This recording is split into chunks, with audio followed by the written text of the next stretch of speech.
Албетте биз акылдууларды көргөнбүз. Акылдуулар англис тилди билет, көптөгөн тилдерди билет, мектепте жакшы окуган. Бирок бул акылдуулар кайсыдыр бир учурда акылсыздык кылып коюшу толук түрдө мүмкүн.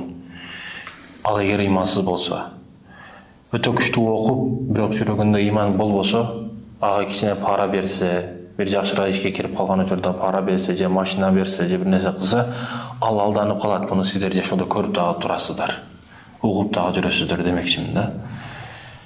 А эгер парасат болбосочу, парасат дегени мисалы үчүн бир жерге дайындалып калды, лидер болуп калды, же бир жерге жөнөкөй эле кызматчы болуп калды, ал өзү билип ишини кылбайт да. Айтылган ишти жаш бала дагы кыла берет, 7 жашар бала дагы мунаны алып кел дүкөнгө бар десең, ал өзү алып келе берет. А усталарда, стройкада иштеген усталар билет, усталар шагиртини айтпай туруп, бир нерсени сураттырбастан туруп, колго ар нерсени берип турган шагиртти жакшы көрөт. Шагирттин ушундай болушун каалайт. Устанын ою менен ал шагирттин ою бирдей болуш керек да.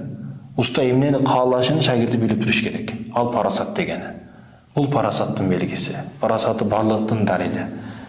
Чындыгында жаш балага дагы айтылган иш кылсаң, айтсаңыз, ал жаш бала дагы кыла берет. Бирок парасат менен мен мындай кылышым керек, мен ушул жерге дайындалып, мен мындай кылышым керек, өз алдынча иш аракеттерди кылыш, бул албетте парасаттуу адамдын иши да. Бир кичинекей кыздын атасы сотко доомат болуп, ушак болуп, ар нерсе болуп камалып калат экен айтор. Ага чечимди кийинирээк чыгарабыз деп казы отурат.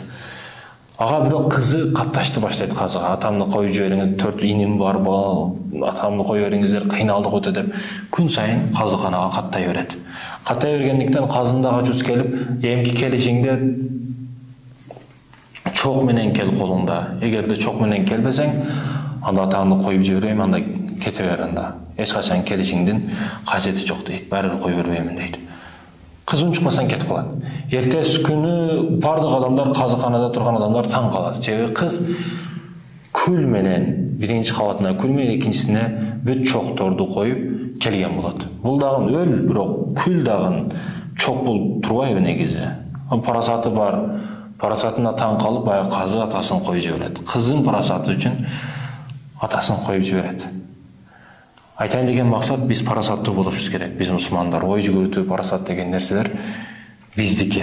Биз парасаттуу болушубуз керек. Өз алдынча бир жерге барганда, мындай кылышым керек, андай кылышым керек деп, же бир жерге бара элек деп ушул жактан ой жүгүртүп, ал жерге барганда мындай керек, андай керек деп. Ошондуктан парасаттуу болушка аракет кылышыбыз керек.